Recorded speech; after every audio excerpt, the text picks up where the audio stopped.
Hello, dear friends. Today we will look at the memoirs of Werner Volkner. He was a soldier in the Waffen SS in the Totenkopf division. His recollections differ in that he recalls the battle for survival in the Demyansk kettle. This battle earned the Waffen SS a reputation as unbending warriors. If someone had any doubts about their combat abilities before this battle, no one doubted their military skills after the Demyansk kettle. Since this battle, the Wehrmacht command has been using SS divisions for the most challenging and crucial parts of the Eastern Front. So now let's start. In my job as a civilian, I had the opportunity to undergo a full professional training course before I was drafted into the military service. In the Hitler Youth, I had some experience of glider flying, and I really wished to be a pilot, but they did not accept me in the Luftwaffe because of some long-standing ear infection, and I did not want to join the land-based aviation units myself. Passing through the hallway of the recruiting office, I noticed a poster calling for service in the armored units of the Waffen SS, and I made a decision. This is going to be for me.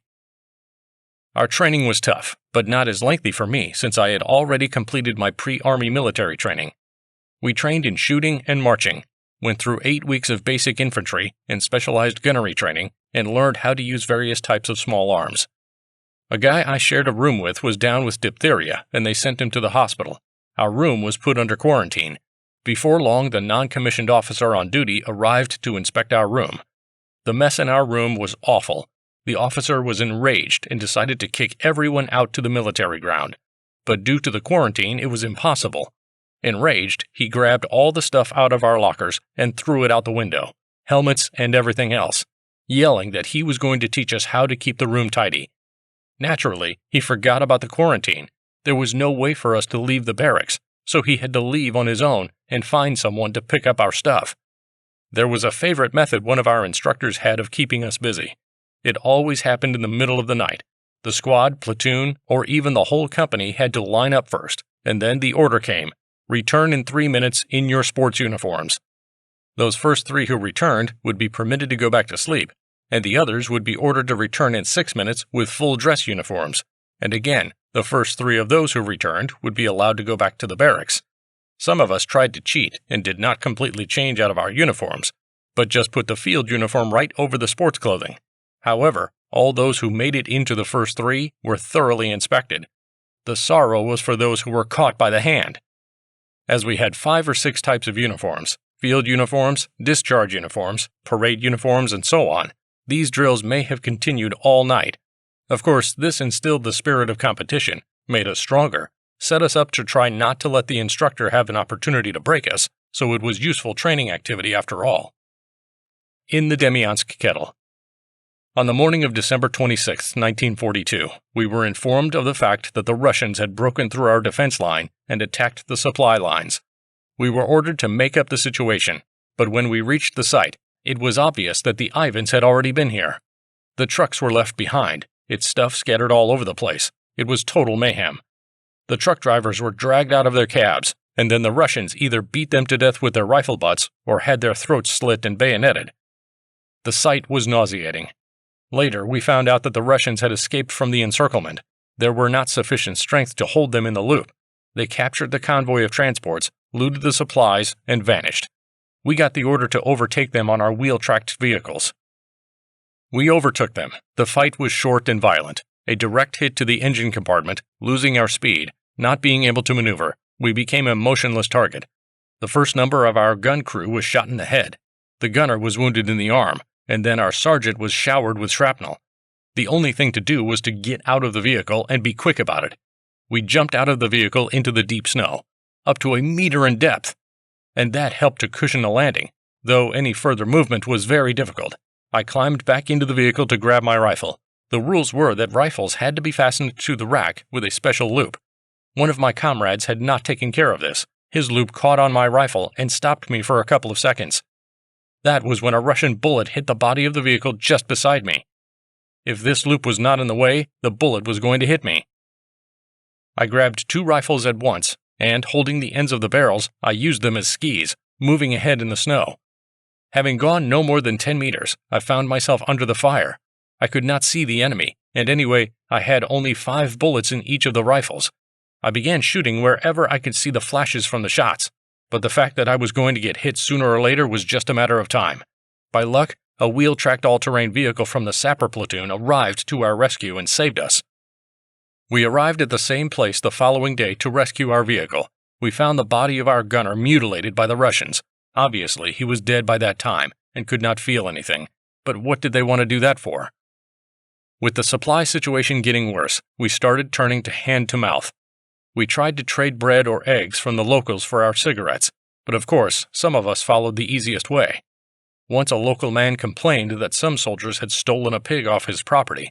Our commander ordered us all to line up in a single formation, but we all looked the same to the poor peasant in our uniforms, and he never found the soldiers who had stolen his pig. One day we were lined up to find out who had opened the untouchable reserve, galettes and canned meat. The commander ordered the offenders to step out of the line and take 3 steps forward. We glanced at each other, after which the whole company took 3 steps forward. Normally this would mean 3 days arrest, but it was, of course, impossible to have the whole company under arrest. However, to punish us, we were given orders to dig deep trenches to keep our all-terrain vehicles hidden from shrapnel. I can tell you, a trench to hide an 8-ton all-terrain vehicle in it is fairly large. We were then ordered to dig trenches for ourselves. Obviously, it was a punishment, but afterwards, we had somewhere to hide. I was called to the commander's quarters when the fighting in the kettle had ceased. I had not been guilty of any offenses, and we were already punished for the opened untouchable reserve. When I came to the commander, he asked Volkner, "When was your last leave?" I replied that I had never been on vacation at all before, so I headed home on leave. Everything happened so fast that I had no time to actually write a letter and tell my parents, so that my arrival was a total surprise to them. And my mom was also happy to see my ration cards and suggested going right away to the butcher to get some pork using it. The pork? Not that I would be upset if I never got to eat pork again in my life. I was one of those who ate that same stolen pig. The Mid-War. The day when we recaptured Kharkov, I celebrated my birthday. The company commander came to give me his best wishes and brought a bottle of brandy with him. He took a sip, then let the bottle go in a circle and wished us a nice day before leaving. We enjoyed our drinks, the mood picked up, and remained so until we saw the units returning from the battlefield, carrying the wounded. Seeing the mutilated bodies quickly sobered us up and returned us from the sky to the ground. We stashed the bottle, prepared for the battle, and the war was back to us. At the end of March 1943, while searching the area for the Russians who had been left uncaptured, I nearly gave up my life. As we were pushing through some woods and villages searching for the enemy, I came across a badly wounded Russian soldier. His legs were smashed up, I guess. Here he was lying in the snow, which was red with blood. I felt pity for him, so passing by him, I took a bandage out of my medical kit and threw it to him to give him something to bandage his wounds. I turned back as I was walking away. There was something that made me do it. He was aiming at me, about to shoot me. Fortunately, one of my comrades pulled the trigger before he did. At that time, neither of us realized the closeness of death that sometimes wandered towards us. On leave in France. A division of mine was withdrawn to France for rest and reorganization. We reached the railroad station and began unloading our vehicles and weapons.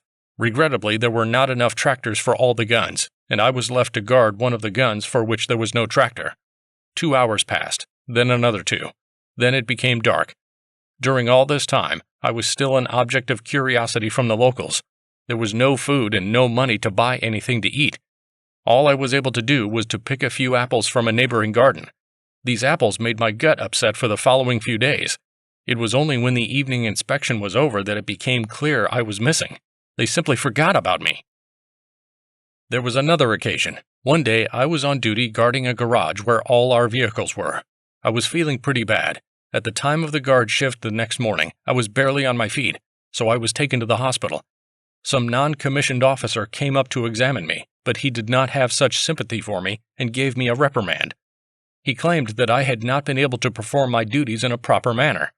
I tried to explain that I could not have left my post, but he said I should have fired a shot in the air to attract the attention of my comrades in service. During my stay in the hospital, I attracted the interest of a young, pretty Frenchwoman. She somehow told me that my division intended to be sent back to Russia.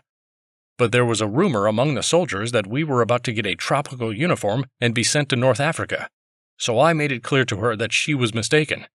She wanted me to desert and told me that she had friends who knew how to hide me. She was a wonderful girl, but I resolved for myself that my duty to my country was above all that. After I was discharged from the hospital, one day me and the other men were sent to the station to get a new field uniform set. We were shocked at seeing the equipment: Valenki, quilted anoraks, and additional blankets. The winter equipment! It was all true. We were on our way back to Russia. At a later stage of the war in 1943, Werner Volkner took part in the Battle of Kursk. In 1944, he was wounded during the battles in Poland and was sent to the hospital in Budapest. The hospital was evacuated during the Soviet offensive, but the hospital train was attacked by enemy aircraft on its way. Volkner made his way to Germany on foot, found his regiment, and was captured by the Americans after the capitulation. At that time, he was convinced Nazi, and while surrendering, he saluted the winners with the traditional Nazi salute. His views on Hitler remained the same in later years of his life. Before the war and during it, I was in agreement with all that Germany was doing, but when I heard about the concentration camps and the things that went on in them, it was like a brick weighing 1 ton fell on me. He insisted he has never been anti-Semitic and has always been negative toward neo-Nazis. Nevertheless, Volkner has always insisted that not all that happened in Nazi Germany was of an evil nature. He was always proud of his awards received on the Eastern Front: the Infantry Sturmabzeichen badge for his participation in the attacks, a medal for his service in air defense, a patch for his wounds, and the Iron Cross of the Second Class, which he received for rescuing the wounded comrades in the Battle of Grodno on July 20, 1944. His words: "It is impossible to describe what my comrades and I went through to anyone who was not there. It hammered an indestructible bond between us, and we will never forget it." Through his life, he was proud of his SS military service, being a member of secret groups of SS veterans living in the UK, and never felt remorse for what he had done in the past. He always denied many of the allegations of the atrocities that were attributed to the SS. In the 1980s, he was in Jerusalem. He visited the Wailing Wall and left a note inside one of the cracks that stated, "We have not committed all the things attributed to us."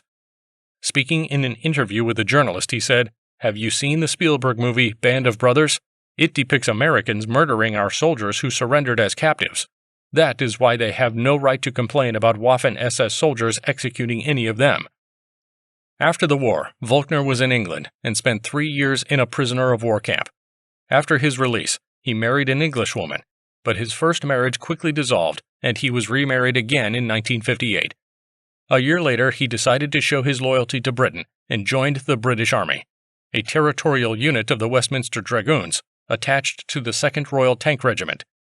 "To be honest, I was looking forward to having another fight with the Russians," Volkner said. Colonel John Annett, who was a private in the unit at the same time as Volkner, remembered that Volkner's past in no way worried him. "The Cold War was in full swing, and we needed everyone." Volkner served his unit for 5 years, reaching the rank of corporal. His 2 sons also served in the British Army. Volkner recounted, "As growing up, my sons were teased by some boys, telling them, 'Your father was killing Jews.' In fact, I used to go to school with Jewish boys, and one of my teachers was Jewish." As to what happened to them, Volkner declined to discuss.